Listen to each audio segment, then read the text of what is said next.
Hey, what's going on? It is Greg O'Gallagher here with the Road to Ripped podcast, and today I'm here with Lyle McDonald for the second interview. The first one we talked mainly about nutrition, and it was incredible. And so today we're going to talk a little bit more about training. Lyle, how are you today? Oh, I'm very well, thank you. Very, very cool. So let's jump into this, and because I want to get the most out of shit. Oh shit. Shoot, I just lost Lyle. We just lost Lyle.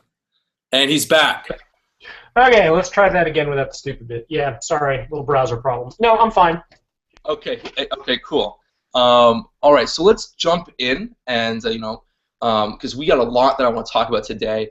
And so my first question for you is, how effective is cardio for fat loss? Because people love to talk about exercise for fat loss, whether it's steady state cardio, running, interval training, circuits. I mean, is this something that from your experience can make a considerable difference? Or like how much? I mean, people like to say the 80-20 rule. I mean, to you, like, what effect does cardio have on fat loss?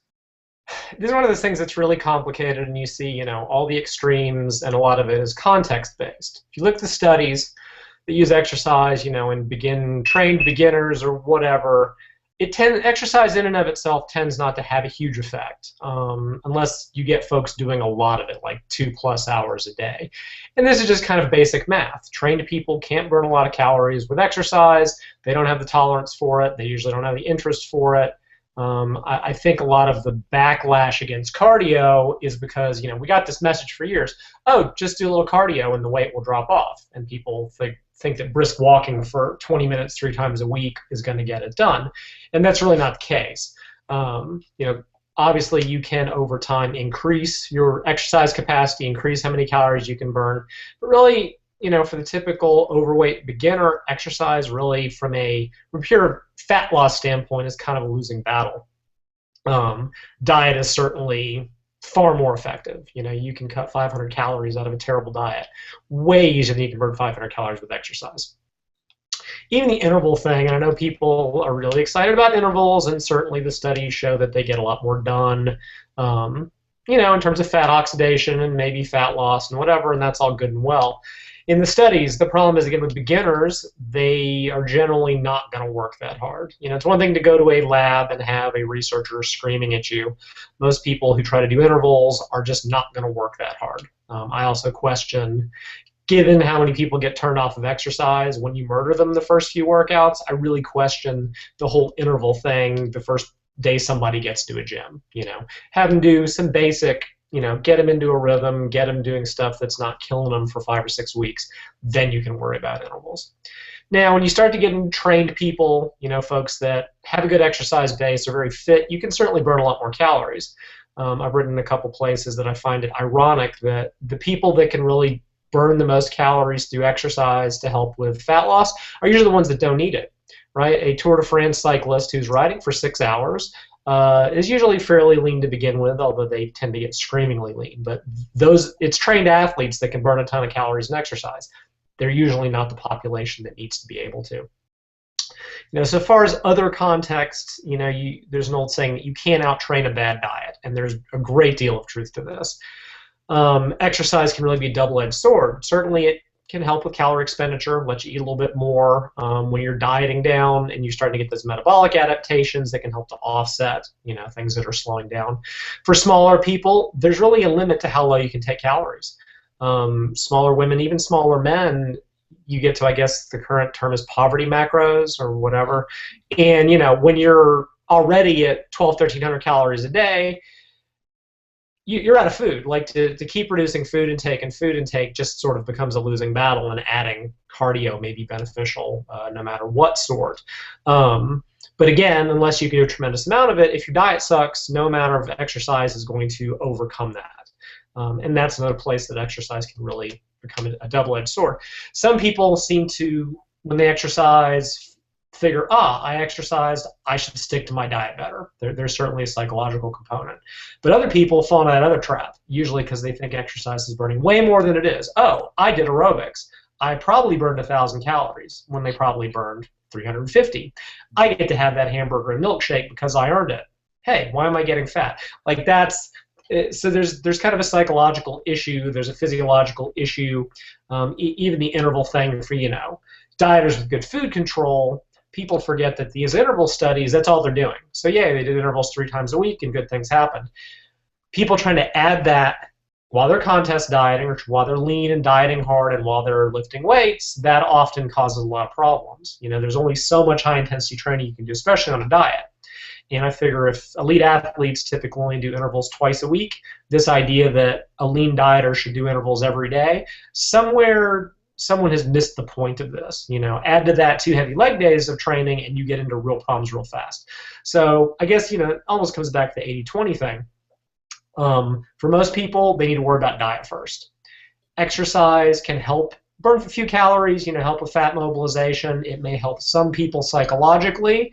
For other people, it will cause them to be disinhibited, and they'll figure they earned more calories than they could have possibly burned. People also get very depressed when you tell them how many calories exercise realistically burns, and they're like, but that's a bagel. It's like, welcome to the real world. It does kind of suck, but it adds up over time. For people that are lean and have their food under control, intervals once or twice a week, as long as they're careful with the volume and their leg training, and then low intensity cardio the rest of the time. That's sort of a proven formula. I guess the other thing to kind of mention is, a lot of people hit that other extreme. Women, probably more so than men, but there's the idea that if some is good, more is better. And I often see folks trying to combine very low calories with all the cardio. You get these women doing 2-3 hours a day and not eating. And that, for weird reasons, can stall things. Some of it's water retention, because it's usually there's a crazy personality profile that goes with that kind of attitude. They're already wound a little tight, and you add the stress of dieting, the stress of cardio, and some weird stuff can happen sometimes. So it's like, do some, don't go crazy. There's an article on my site that basically says you can either do a big calorie reduction or a lot of cardio, but don't try to combine the two. And for most people, I think that's good advice. So it's kind of a mixed bag, and a lot of it depends on what you're talking about. That was a brilliant response. Thank you. And we're done. I'm just kidding. We got more. We got more to talk about. That was perfect. Okay. I guess one thing I want to pick out of there is, you kind of called out a huge phenomenon, which is basically people that are already dieting, they're strength training a lot, and then they want to add in the 4, 5, 6, 7 days of interval training a week, which definitely is a huge issue. Now, I'm curious, how much, if you're willing to push it hard, if you're willing to work hard, how much of a difference can interval training make? Because people love to throw out the idea that it will boost your metabolism for 1-2 days, 36 hours. I mean, what's going on there? And then if someone's already strength training and they're building lean body mass, what difference will interval training make? I've always been very curious about that compared to just... And it's a really good question. Some of the early stuff, what you're asking about, there's 2 components. There's the calorie burn of the exercise itself. And the reality is, and I've done the math, I've used power meters, I've tracked this a bunch of different ways. 60 minutes of moderate cardio burns more calories in intervals, without fail. I don't care, because most people can't do more than 15, 20 minutes of intervals, and although you're working your butt off for that 30 to 90 second time period, you have to work at such a low intensity in between that it averages out far less. Like I said, and everyone that uses a power meter or something that gives a good measurement of that, you always find that to be the case. The big issue that everyone talks about is something called the excess post-exercise oxygen consumption, or EPOC, and it's this idea that you continue burning calories for however long it is after a workout, and that's really where the benefit comes from. And there's sort of some debate over really what the effect of that is. A lot of the studies, and there's a huge review paper on my website by LaForgia that talks about this, really don't find that the magnitude is that enormous. It's 6 or 7% for low intensity exercise, and you burn 20 extra calories, but you burn 500 in the exercise bout. So the big effect is still from the exercise itself. As intensity goes up, certainly EPOC does tend to go up as well. Some work suggests that intervals have this enormous impact, and others think it's not quite that big. And part of it gets into how you're measuring it, and most studies aren't going to measure it over 24 hours. They look at it over an hour or two or whatever, and then they kind of extrapolate it out. And the effect is there, certainly. How much of an effect? Hard to say. Some stuff that's looked at weight training, most studies suggest it doesn't amount to jack crap. And then there's this one study that says it's just enormous. But in that study, they did, just an enormous volume of high rep sets, like just this incredible volume of training. So it's still, and there's one guy who says that, well, there's a post-workout lactate metabolism that you're not measuring, and it's really way more than it seems to be. And so the answer is don't know. Most of the direct research suggests that it's not nearly as big a deal as people make about it. There's, that could change. If they get a better way of measuring it, it may turn out that's the case. But then that always raises the question, well, why do intervals seem to work better, or however you want to put it? People clearly doing intervals seem to get some benefits, and there may be some other effects. High intensity exercise may help blunt appetite. Maybe the post-exercise burn, there's definitely some research that it does some nice things in terms of increasing fat oxidation enzymes within muscle cells. I wrote about in, I think, Ultimate Diet 2 that when you deplete muscle glycogen, that can enhance fat oxidation. That may be part of it. I would offer that, by and large, the people who are willing to bust their ass with that kind of training are usually willing to bust their ass on other stuff. And I think that's kind of a big confound. Like, we'll probably talk about this later, but you've got this whole thing that, squats make you big all over, and just squat, and guys who work hard on squats get big. Well, yeah, but guys who are willing to work hard on squats usually work hard on everything. And I would suggest that it's the working hard that is more the effect than the specific exercise. So, and then to pimp another book, Stubborn Fat Solution, there's some nice hormonal effects, especially for lean people, that happen with intervals. And that may be another issue. Low intensity cardio, especially for women's lower body fat, often kind of doesn't get it done. And cranking up the intensity does some nice hormonal things with adrenaline and noradrenaline, or epinephrine and norepinephrine, depending on where you live in the world, that may help to mobilize some of that stubborn fat. So I think there's certainly a role for intervals. I just, like, to your point, this idea to do them every day on top of training, on top of caloric restriction, people tend to blow up. They overtrain really easily on a diet, and even if they make it, even if they get to the goal of their diet, they're often so blown out and so burnt. People go, but they looked phenomenal on stage. Yeah, look at what happened the next month, because they didn't go to the gym for a month, and they ate all the food, and yeah, they looked fantastic for a day, but it's not long-term sustainable. So yeah, do intervals once or twice a week, watch your weight training volume, do some low-intensity cardio. I think that's still sort of a winning equation in the long run. Okay, perfect.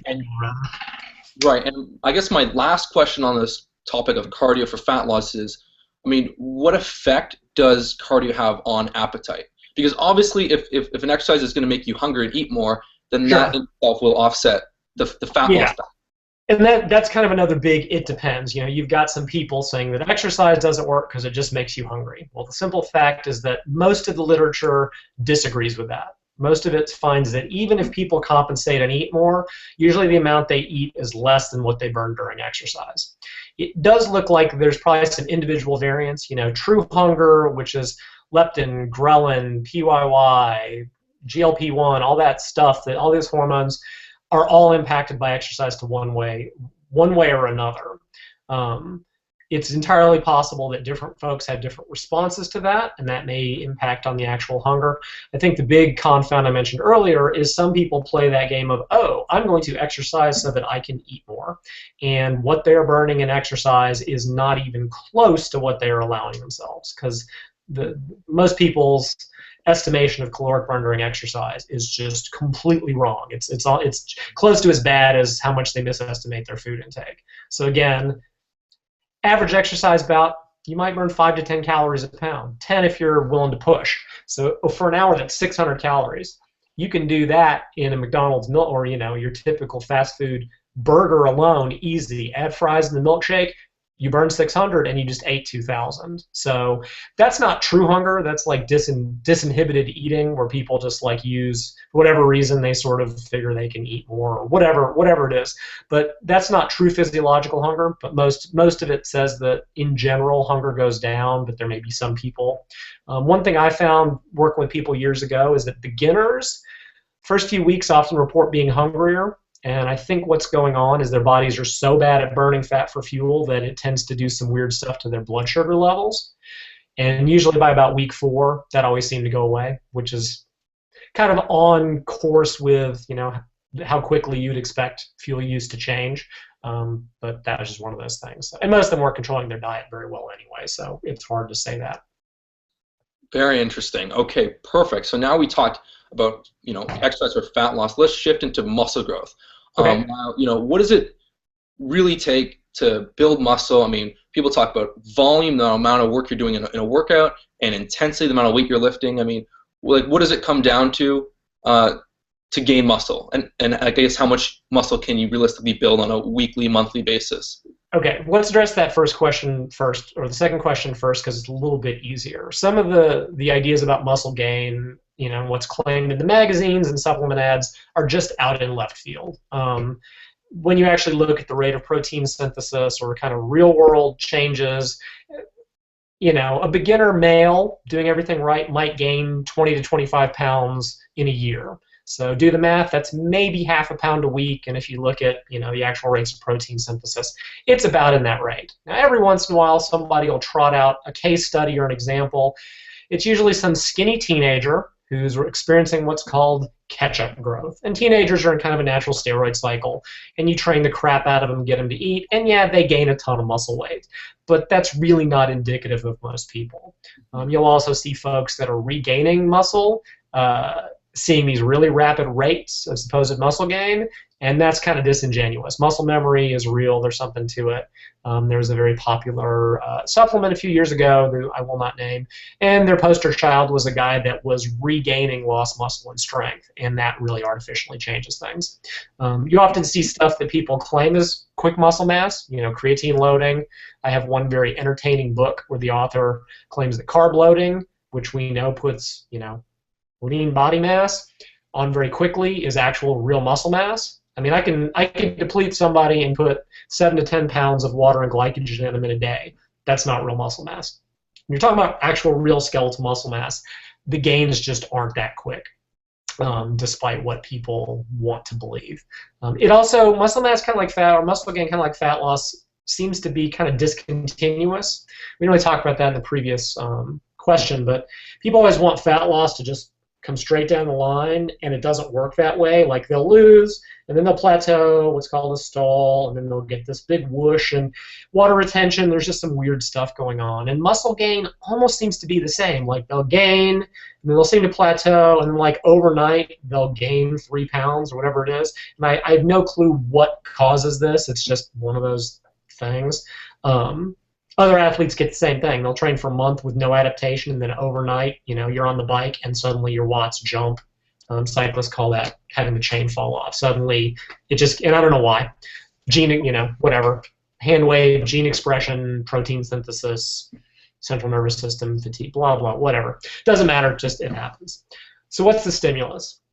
You know, I've seen lately, somebody wrote an article, I think it was Eric Helms, who actually I like a lot, and he said, you know, volume is more important than intensity. And then you've got the HIT guys that say intensity is more important than volume, and you've got Brian Haycock that says frequency is more important than either. And the problem is that they're all interrelated. If you want to do a bunch more volume, you generally have to lower intensity. It's very difficult to do 20 sets for a muscle group and take them all to failure. I know all the magazines say that these guys are doing it. They're not.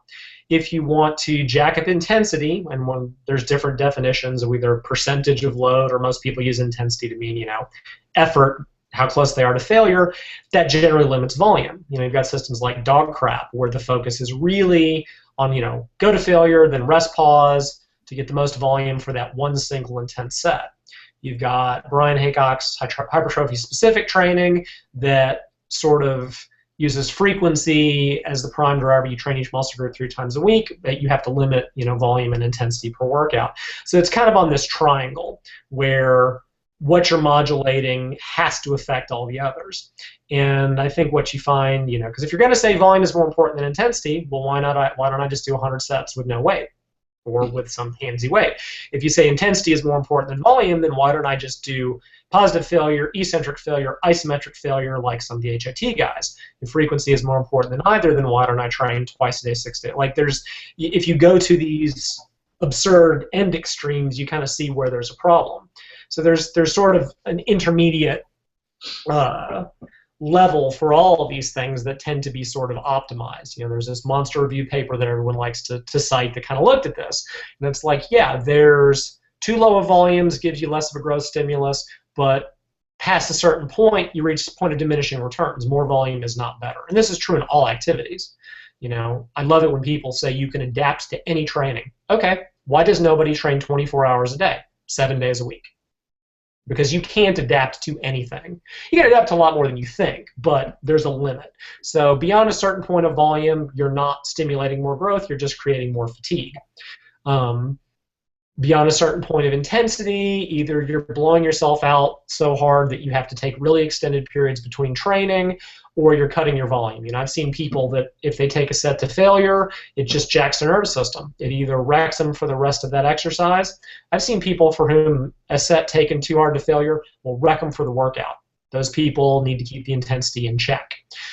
Frequency is its own player, but again, if you want to train more frequently, you generally have to either train less intense or do a heavy, light, medium system or whatever. So they're all kind of important. There's and if you look at sort of some of the numbers that have been thrown around empirically or anecdotally, 65 to 85% of max. That's somewhere between like 5 and 15 reps. Volume, for a lot of people have said 4 to 8 sets per muscle group, which if you do the math, the low end is 40 reps, and if you did 8 sets of 15, I guess that would be a lot. But you might do 4 sets or 6 sets of 15. So, frequency, typically, the big bodybuilders of the 70s and 80s went to this once-a-week muscle group thing, but a lot of them were taking a lot of drugs, and the review studies seem to suggest twice a week, or I've said, once every 5 days or thereabouts, seems to be about optimal. I do find it interesting, Brad Schoenfeld's new paper, and Brad's doing a lot of really applied research in the lab. He compared sort of a powerlifting routine with 3 days a week of the same muscle groups to kind of a classic bodybuilding routine. And over the length of the study, they actually showed the same growth. So, this whole idea that once a week training isn't ideal or doesn't stimulate growth might be incorrect. It may be that if you do enough volume on those days, maybe the bodybuilders were right. So I think there's kind of a range of things depending on preference, depending on schedule. I tend to be a middle-of-the-road kind of guy for this, so I sort of tend to recommend, mid-range volumes, 4 to 6 or 4 to 8 sets, mid-range intensities, usually not going to failure a whole lot for most people, and mid-range frequencies, twice a week, or sort of, however you want to schedule that. For older folks or people with poor recovery, you can hit it once every 5 days. So, use kind of an A-B thing and alternate. So, Haycock's had some good luck with the HST 3 times a week, sort of distributed volume. Guys have done this single muscle group per week, or even, Dante Dogcrap. He hits it harder and goes once every 5 days. So within kind of that range of volume, intensity, frequency interactions, I think that's where most people will kind of find the sweet spot. As far as what's the most important factor that I think everyone doesn't want to talk about, it's progressive overload. Because honestly, I don't give a damn how much volume, intensity, or frequency you're doing. If you never add weight to the bar, you're not growing. There's a paper from back in the 70s I love to toss out by Goldspink, and it was like mechanisms of work-induced hypertrophy. And they had 90% of the answer then. For years people were like, nobody knows what makes muscle grow, which is an excuse to just do ridiculous shit in the gym. It's like, well, yeah, actually we do. Progressive tension overload. The muscle has to be exposed over time, and I don't mean at every workout or whatever. Over time, you have to be lifting heavier weights. And if you look at the biggest natural bodybuilders, they are generally very, very strong. like I said, Eric Helms, Lane Norton, Dante's guys, even though some of them are juiced, like the focus, again, doesn't have to be every workout. It doesn't have to be HIT where if you're not gaining strength, you're not growing. But over time, find me a guy that's still benching 225 today and 225 2 years from now, he hasn't grown. And I don't care how many sets or how much frequency he does. Now, and that takes us back to the original question. There is some variation. I think some people probably do better with volume, some people with intensity, some people with frequent. You have to kind of find what version of that allows you over time to add weight to the bar. And that gets into whole separate sets of issues with how often and which sets, and if you're doing 4 sets, do you add to the, whatever. But if you look way back in the early days of strength training, it was always progressive. You added a rep here, a rep there. When you got to a certain point, you add a little bit more weight. That's what works. I've always found it interesting that frequently powerlifters carry more muscle mass than bodybuilders, the typical bodybuilder. And powerlifting has at its core adding weight to the bar. That is the primary end metric for powerlifting. And over time, they get bigger. Bodybuilders often get tied up into the squeeze, the pump, the focus, all this goofy stuff, and they don't grow as well because they're not adding. And that got confused because with steroids, no matter what you do, you get bigger. People don't want to believe that, but the research is clear. Anabolic steroids build more muscle than heavy training. And training plus steroids work better than either. But steroids work better than training, even at low doses. And at high doses, they work fantastically. So. Wow. Okay. Fantastic. So that was very well laid out. I love the argument about how if you're into high volume, then why not just train all the time with just the bar, and then if you're into low volume, just do negatives and stuff like that. That's a very good. Yeah, and make no mistake, that's called it's a reductio ad absurdum. It's like, well, let's take this to its law. And I know none of the people espousing volume as being more important are saying that. I remember a dumb argument against time under tension that was, well, if time under tension is so important, why don't runners aren't the biggest? And it's like, that's not what anybody is saying. They're saying that there might be an optimal time under tension within a certain intensity range. I know Eric, who said that volume is more, he's not saying to just pansy around with the bar.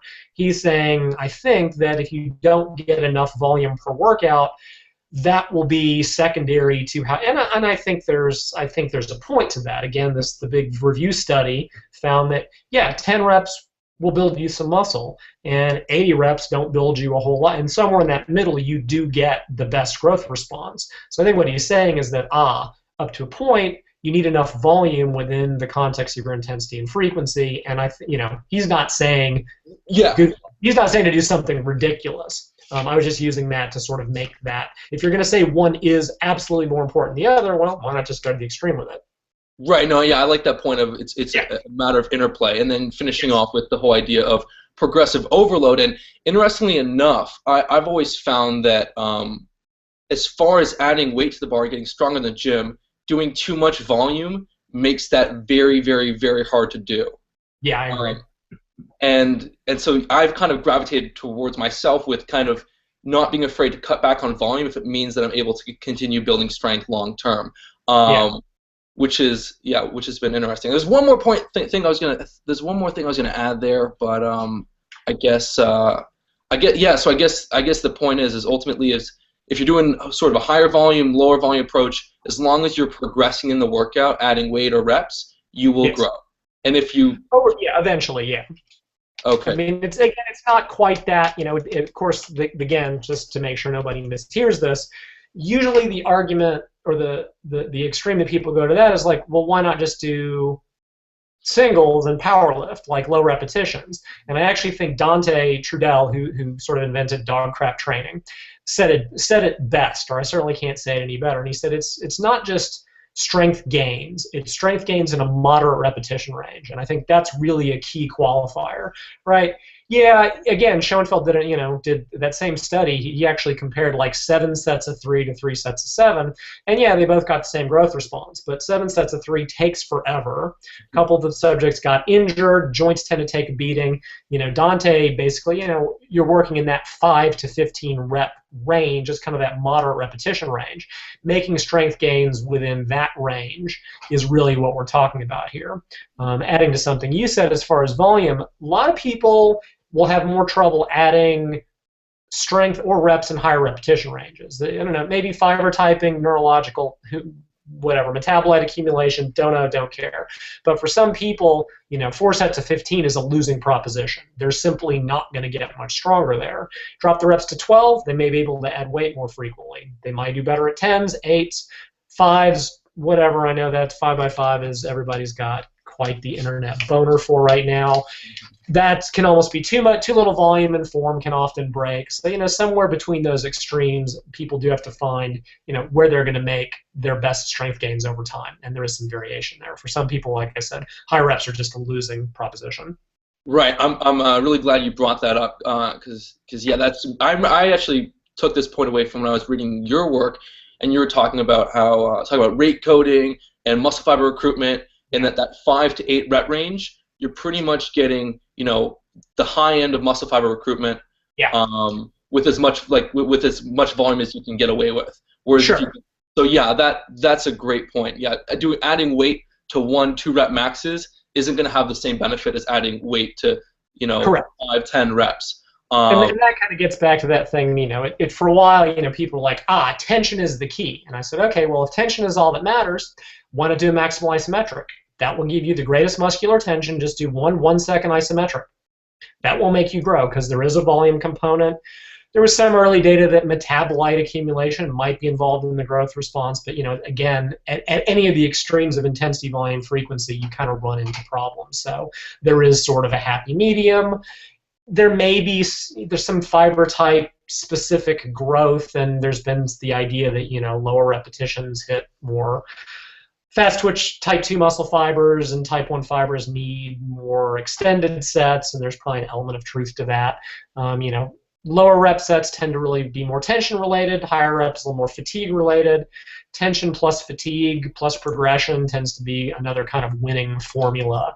I find it, lately a lot of people have been like, these are the components to growth. And I'm like, I put that in my first book in 1998, which was 25, a lot of years ago. I was a little too focused on the hormonal response at that point, but I still said, progression, tension, volume, metabolites, anyway. Okay. PubMed reads me or whatever. But so there's certainly some benefit to doing some higher rep stuff. It can be easier on joints. Mm-hmm. Lactic acid seems to be good for connective tissue health. So, some people will use periodization schemes, Brian Haycock, 15, 12, 10, 8, 5 negatives. Undulating periodization got real popular, so you do high reps one day, medium reps another, low reps the third. I don't think bodybuilders have really gotten on that train. Ultimate Diet 2 did the same thing for different reasons, depletion, tension. There's a lot of different ways to do it. Same workout. I think Lane Norton's FAT, which I forget the name of. I think power hypertrophy. Adapt. Something like that. But, he's got 2 heavy days that are kind of the power strength days, and then he's got kind of 2 pump days. I think for advanced intermediates, that's probably better than trying to go heavy twice a week, because once your weights are getting up there, it's really hard to recover. Sort of my intermediate bulking routine usually recommends kind of like some lower reps and some higher reps in the same workout, but as you get stronger and get to that kind of advanced intermediate after 3 or 4 years, you probably need to split them up something the way that the fat routine is, and do one heavy day. Powerlifters use heavy light for years, and it's just kind of the bodybuilding equivalent of that. Right, okay. Yeah, that's a very good point. And I think you were kind of bringing up the whole idea that as far as rep ranges are concerned, that maybe some muscle groups or some exercises kind of respond better to different rep ranges? I think it's that, and then some people just seem to do kind of relatively better or worse. A lot of guys, especially something a lot of folks don't consider, I think, if you are a tall and or long torsoed trainee, frequently low repetitions are a losing proposition, especially on heavy compounds, and we'll probably get into exercise selection later. But those guys are not built to squat, and I like squatting, and I've got short femurs, and I'm built for it. But you see this attitude. It's like, everyone should do sets of 5. Well, yeah, if you're built for it. If you're built for low reps, you have the psychological propensity for low reps, and that's a women's issue frequently more than men's. All guys like going heavy. We're just macho idiots. Women, I find that a lot of female trainees who are really into it are like, women should power lift. The average female, or many females don't have the psychological desire to push heavy iron. And going back to the rate coding and all that neural stuff, certainly some studies of late have shown that higher reps taken close to failure can achieve similar effects. So for some people that don't like low reps or aren't built for low reps, some people don't have the joints for it. You have to be kind of robust to handle that kind of loading all the time. They may be better off from a physiological, anatomical, psychological standpoint working in higher repetition ranges. On top of, let's face it, certain exercises do not lend themselves to low reps. Dumbbell lateral raises are a good example. A lot of isolation movements, low rep direct tricep work tends to wreck people's elbows. For, high reps for deadlifts tends to be a really poor idea. Some people can get away with it, but most people not so much. So there's also an interaction there. Certain exercises per se are more suited for certain repetition ranges. You can leg press all day long for sets of 20. I know 20 rep squats, whatever, that's fine.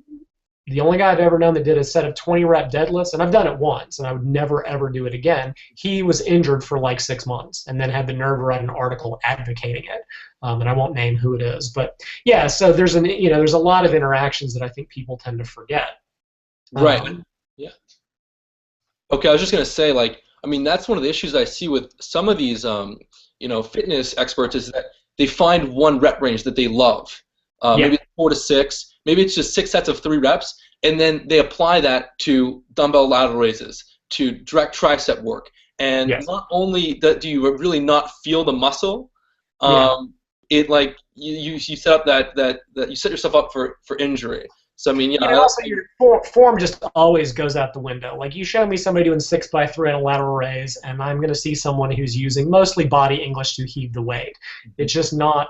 Those kind of exercises just do not lend themselves to that kind of low rep training. Right. Okay. So now shifting gears, we talked about the interplay of volume, intensity, frequency. How it's not one thing dominates it all. It's kind of getting that optimal balance. How important is eating at a surplus for muscle growth? Is it possible that if you're progressing and achieving progressive overload and you're eating at maybe a little deficit or maintenance, can muscle growth occur? Or do you this is a question that I haven't really seen the answer spelled out for. Okay, so the answer is it depends. Way back in the day when I was younger and only thought I knew everything, I had a tendency to say, it's impossible, right? If you look at the physiology, if you look at the requirements for growth, it seems difficult or near impossible. You can't really be anabolic and catabolic at the same time. Anabolic just means, putting tissues together, and catabolic means breaking them down. And while it would be lovely to think that you can be anabolic in one tissue and catabolic in another, it just it's hormonal, it's nutrient, whatever. It tends not to work that way. But there are exceptions. A lot of people who make that claim will then trudge up studies of obese beginners. And there's several out there that shows that even on 800 calories a day, they'll gain muscle. And people will go, aha, see, you're wrong. Well, yeah. I haven't seen, a lot of direct research on this, but I've thought about it for a lot of years. And an obese beginner is very different than a lean trained individual. There is some weirdness going on physiologically as you get fatter, where fat cells become insulin resistant. They sort of become less effective at storing calories, and in a sense they're trying to push calories away, which is a very simplistic way of putting it. And when you then take that person and start them, and those folks are untrained, right? We know for a fact that the less trained you are, the quicker and the easier you can make gains in anything. So you take those folks and train them, and what you sort of see is they gain a little bit of muscle mass, and it almost looks like they're using fat to fuel it, and that probably is what's happening. But you've got this weird directionality where the fat cells are like I said, they're not storing calories and they're kind of pushing them away, and you've got muscle that's kind of, as soon as you start training, it starts soaking up calories, and the training is so novel, and they'll gain a few pounds of muscle and they'll lose fat. And I used to see it in beginner trainees all the time. Over 8 weeks, they gain 3 or 4 pounds of muscle, lose 5 or 10, but that was pretty much it. And then as you continued to train them on a diet, muscle gain pretty much stopped, and the fat loss would continue. So it's kind of a very transient thing. Already mentioned the lovely phenomenon by which people getting back into shape can always do it. A dirty little secret about the before and after transformations is it became sort of a growth industry. People that were in great shape would get out of shape, and that was their before pictures, and then they would just get back into shape. And then they would sell those pictures to whatever company wanted to use them and say it was whatever they were selling. But like I said, muscle memory is real. When you kind of know how your body responds, it's very easy to make that magic happen and to kind of lose muscle, or sorry, gain muscle while you're losing fat. But you're just regaining the muscle that you deliberately lost and losing the fat that you deliberately gained. And that's a very different thing. Drugs do it. Testosterone does it. Clenbuterol seems to do it. But clenbuterol has this neat effect of making fat cells insulin resistant and then when you train, skeletal muscle starts, so it's almost kind of mimicking what's happening in that obese beginner. But what tends to happen is the leaner people get and the more well-trained they get, the more difficult it becomes. I'm not going to say it's impossible. Every once in a while, someone will manage to do it through whatever means. Usually it's small caloric deficits, or they'll put in high calorie days. If you look at My Ultimate Diet 2, it actually combines a 4-day diet period with a 2 to 3 day overfeeding period. So yeah, you're fat loss for 4 days, and then you're trying, and I've seen people gain some muscle while they lose body fat. Some of this comes down to semantics, okay? I will buy that someone who's well-trained gains a pound or a little bit of muscle while losing significant amounts of fat. I will see people that can gain significant amounts of muscle without gaining a lot of body fat. But usually what people want to see happen when they say, I want to lose fat while gaining muscle, they want to lose like 20 pounds of fat and gain like 20 pounds of muscle. I get these questions. They're like, well, I'm currently 190 at 20% body fat, and I want to be 190 at 10% body fat. And I'm like, okay, let's look at that math. That means losing a staggering amount of fat while gaining a staggering amount of muscle. And that just doesn't happen. I used to argue with people about this, and they would tell me that these super meticulously involved diets where they put specific nutrients around there and all this would net them a little bit of I'm like, right, so you basically had to go crazy to get this fairly small effect. So can it happen? Yes. Will it happen in some situations easier than other? Absolutely. Is the average fairly lean? By fairly lean, let's say for men, 12-15% body fat. For women, at about 19 to 21% who are well trained, you're just not going to see significant amount of muscle gain. You may gain some strength through neural factors, but you're just not going to see these enormous amounts of muscle gain with enormous amounts of fat loss, which is what people want. And again, this was a thing that bodybuilders back in the 80s were like, yep, they talked about gaining weight while they leaned out because drugs are awesome, and drugs can do things physiologically that you just cannot do with the most complicated diets, because I've written a couple of them. So right, yeah, this is a question I get asked by a lot of people that are like at that point where they kind of look skinny and they have a lot of fat distribution in their stomach, and they don't want to get they don't want to get like skinnier because their friends are already like, hey, you're looking skinny, but then they don't want to they don't want to get fatter. And it's like, dude, you're not going to be able to drop that 15 pounds of fat and regain that 15 pounds of muscle at the same time. That's magic. Yeah. That's kind of the other question. If they don't know what the numbers are, like, well, I want to get leaner and not lose weight. Okay, well, you realize that fat has weight, or mass, if you want to be technical about it. So kind of what they're hoping for is, they want to lose 10 pounds of fat without having the scale change. Well, that means gaining 10 pounds of muscle. And again, under most circumstances, that's just not realistic. You kind of, and whenever people try to do that, I see all kinds of complicated approaches to it, and usually they just end up spinning their wheels for months. They kind of end up, they're trying to do two things at the same time, and they end up doing them both very, very badly. There's also that problem, men, that's again, getting back to fat loss. They want to know, they're like, I'm lean everywhere, but my abs, is something wrong with me? It's like, well, yeah, you're a man. I got news for you. This is male physiology. That's same thing with women. Well, I'm lean everywhere. Do I have a genetic problem? Yeah, you were born a woman. That's the problem.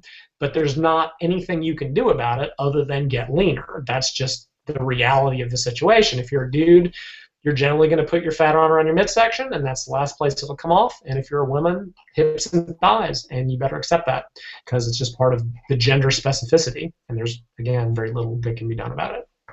Right. Yeah, and I'll often get guys that complain about, like, how do I get rid of that fat around my, love handles? It's like, well, if you're 8% body fat, it's not going to be an issue. There's nothing you can do to, like, burn off that fat directly, obviously. Yes. So I guess, my next question would be, for guys that want to stay really, really lean, photo shoot condition year-round, under 10% body fat, is it going to be harder to put on muscle than someone that is going to be around the 10 to 14% range?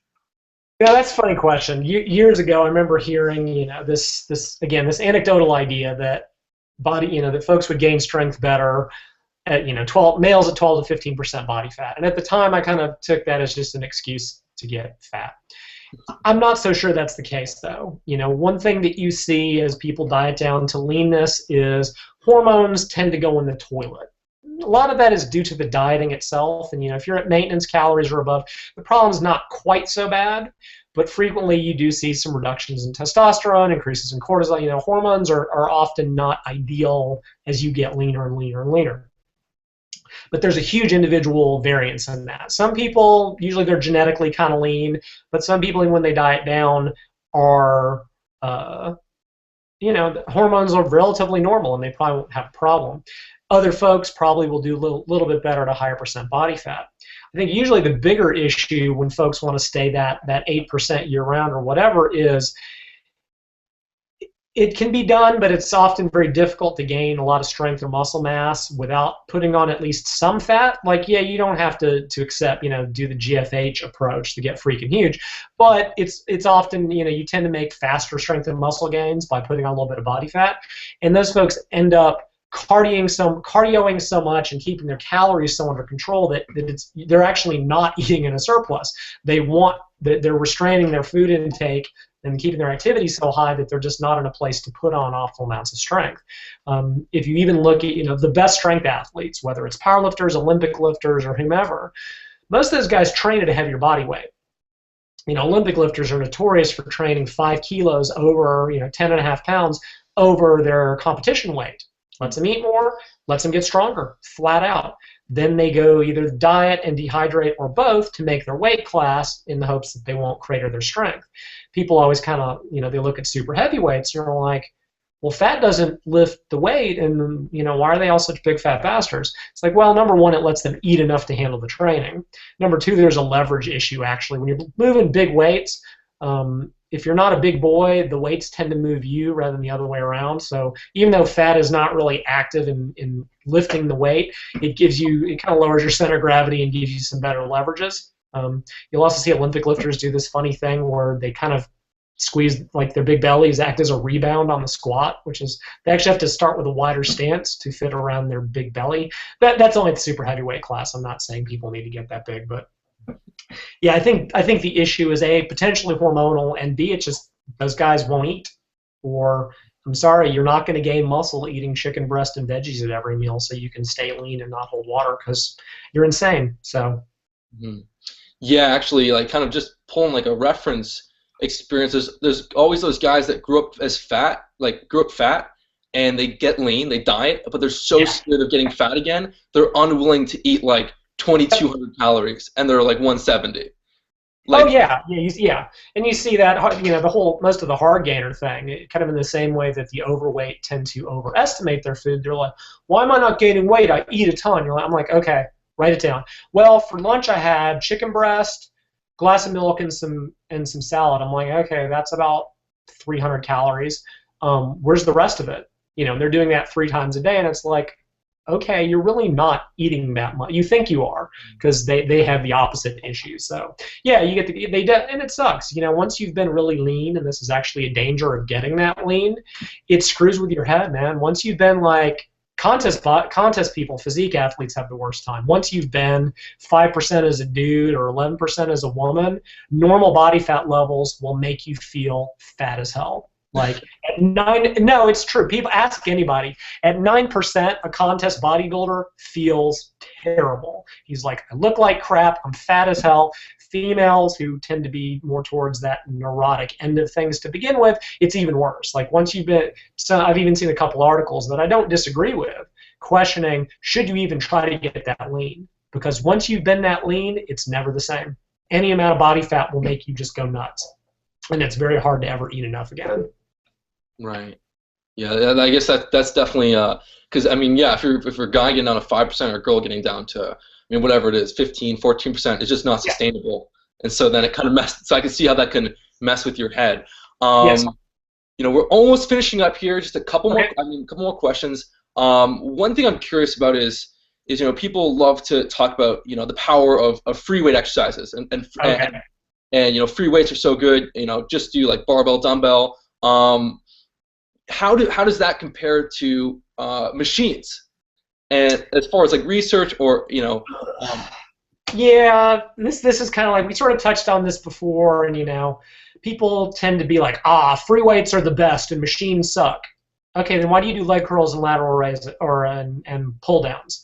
Oh, that's different. Okay, it's kind of drawing this weird line in the sand, right? So kind of go back to, you know, we talked about the requirements for growth: progressive tension overload, volume, intensity, frequency. I would add to that not getting injured, because if you're hurt, you tend to not grow very well. You know, so yeah, okay, fine. There are often some neural things. You know, the occasional study will show that free weights, whatever, may recruit more muscles or whatever it is, and you know, people will they'll talk about stabilizers, and I always find that kind of entertaining because it's like, okay, A, how big is the rotator cuff? How big are the hip stabilizers? And B, how big do you think they get? How much do you think they contribute to growth? Now, what I find amusing, and going off on topic, is people who like free weights will crap on stabilization movements, the whole Bosu ball thing, all that stuff. And I don't disagree. It's this shit is stupid. Cool circus tricks. I have done the squat on the ball way back when Paul Chek was recommending, not with a bar, but just body weight. Yeah, it's fun. It looks cool in the gym, right? But they're like, stabilization sucks for growth, or unstable work sucks for growth. Okay, well then why are you drawing the line at a movement that you're now telling me stabilizers are important, right? If I want to take stabilizers completely out because destabilizing the movement sucks, machines are the logical end extreme. Mm-hmm. And you know, look at how hard a lot of people, you know, okay, it's this weird continuum where people draw the line where they decide everything on this side sucks, but everything on this side sucks too. It's like the old joke by George Carlin that anyone driving faster than you is a maniac and everyone driving slower than you is an idiot. It's that sort of thing, right? So what happens is like, okay, well, if getting the stabilizers working is important, why not squat on a Bosu ball? Oh, no, that's too much. Well, if stabilizers don't matter, why not leg press? Oh, no, free weights are better. Well, you can't have it both ways.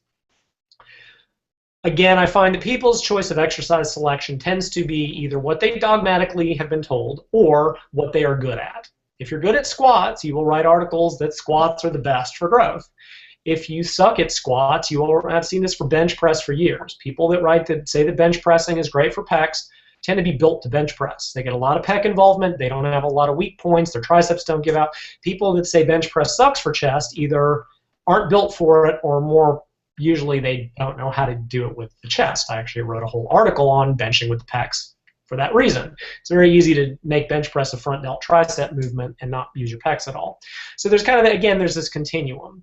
You have to look at how the person is built, what repetition range they're working in. You know, someone with a long torso, squats tend to be or long femur, squats are a very losing proposition because low back will always give out before legs. And if your goal is to train the legs, why are you going to let low back be limiting? Leg press, which takes those limiters out, may be the better choice for that person. People will hear that I just said leg press is better, and that's not what I'm saying.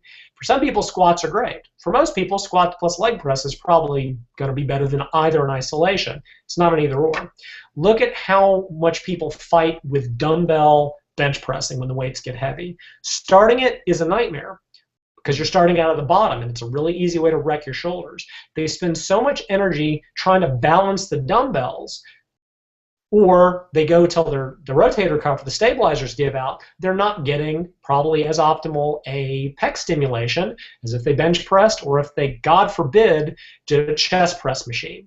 So it's kind of this, if you really want to say, I want to target my prime movers, then you should take the stabilizers out. And I'm not saying go to that extreme, but I'm saying that this idea that free weights rule and everything else drools is not only arbitrary, it's a sliding line because those guys are happy to use pull down and cable row, which are machines. I'm sorry, they are machines, no matter how you want to semantically convince yourself they're not. There's very few good, hamstring movements. Most people can't do manual leg curls, I'm sorry. That leg curl machine will beat them out. There's places like the machine pullover that movement is superior by far to any dumbbell variation, where gravity doesn't even pull in the right direction. The cable variation is better, and a well-designed pullover machine is far superior to any dumbbell equivalent or any free weight equivalent you can come up with. What people forget is that the reason the reason free weights got popular is this. In the early part of the 20th century, when people were just starting to lift weights and the whole physical culture thing, here's the deal. That's all they had, right? Machines didn't exist. All you had was a barbell.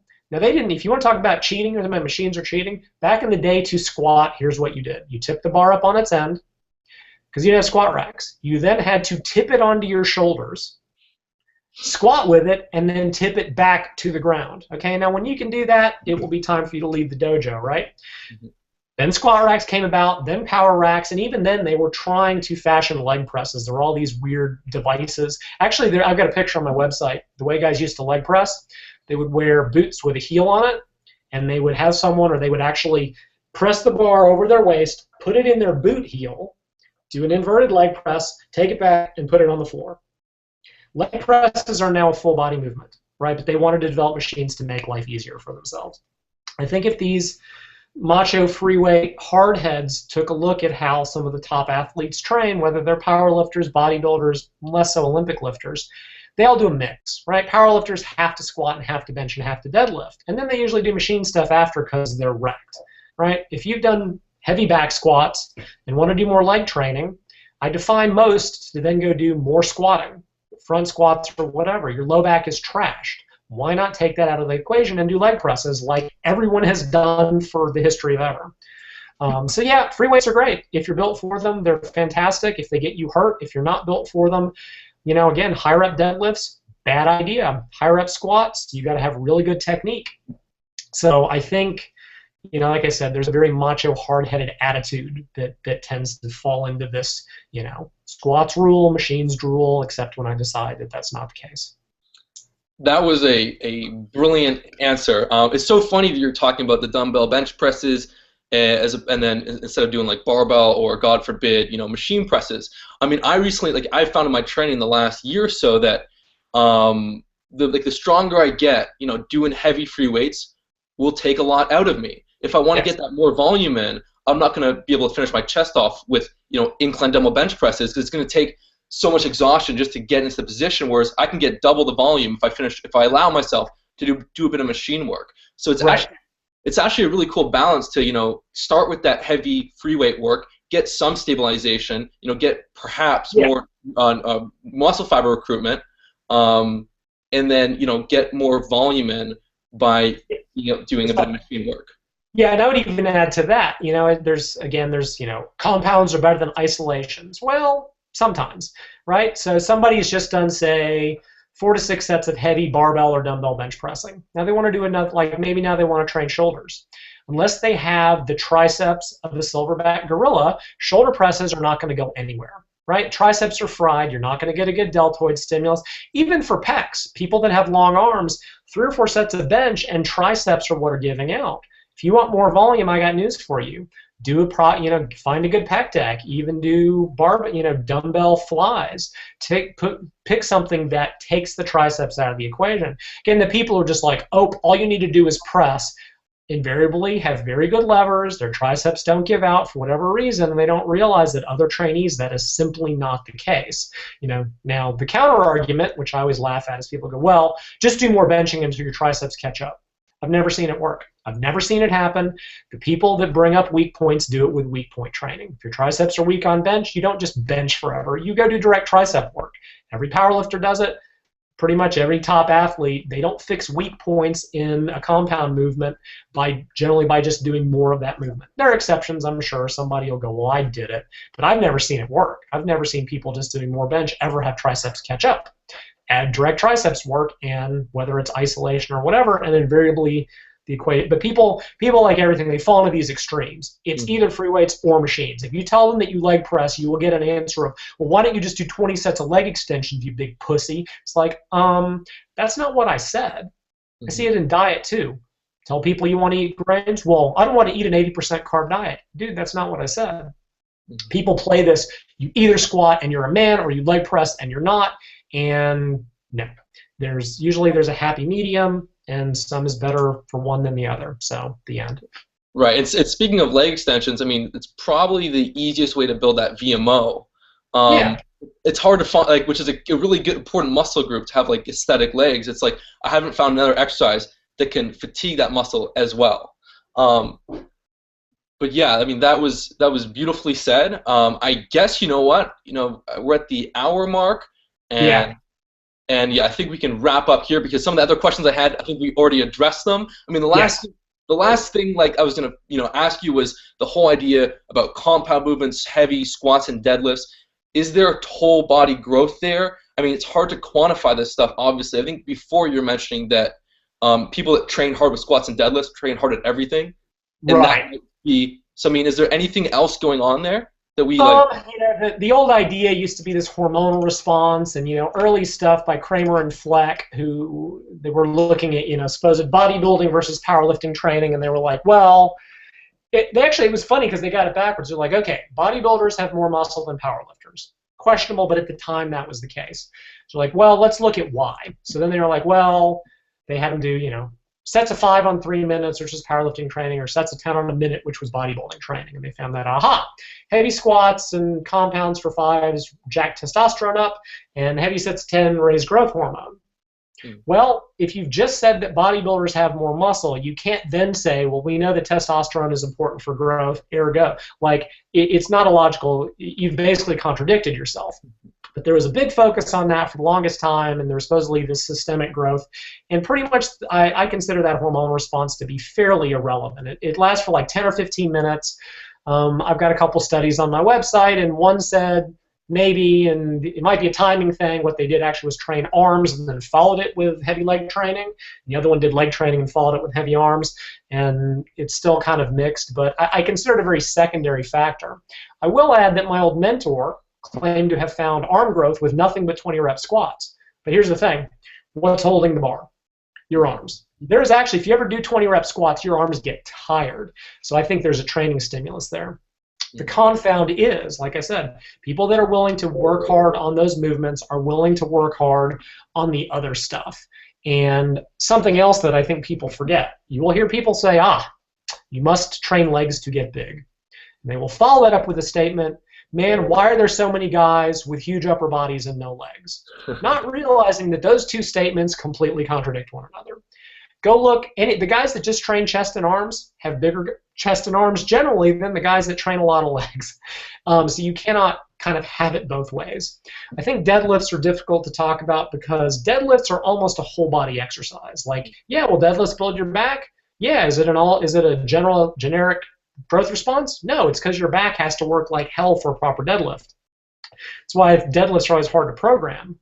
Do they go on leg day? Do they go on back day? They wreck you completely no matter what you're doing. Squats, very much more isolated, but there is, back is involved, low back is involved. So I consider that idea that there's a systemic growth response to be fairly irrelevant. You can find too many guys that never train legs in their life and their upper bodies are enormous. And again, I think the issue is people that are willing to work hard on the heavy compounds, work hard on everything, and it's the working hard on everything that makes them big. Bam. Okay. Well, that was fantastic. As you can see, this is why I love having Lyle on because, you get such... It just won't shut up.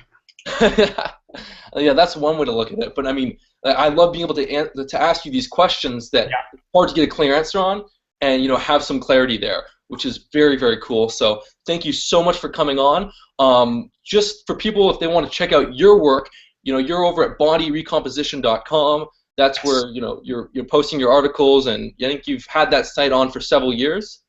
It's been around forever. It's like, I'm not going to say late 90s, but it's existed in one form or another since at least the 2000s. It's gone through a bunch of updates, and I kind of actually do need to update it since it's very old. I skinned it and coded it myself. But yeah, you can find me there. I've actually got a Facebook group now that I actually created kind of out of spite about a year ago, and I keep threatening to delete it, but I haven't yet. So you can find me there.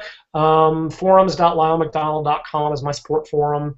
And I don't Twitter. I'm not on Instagram because I think they're both ridiculous. I don't Tumble. So yeah, those are pretty much the main places to find me.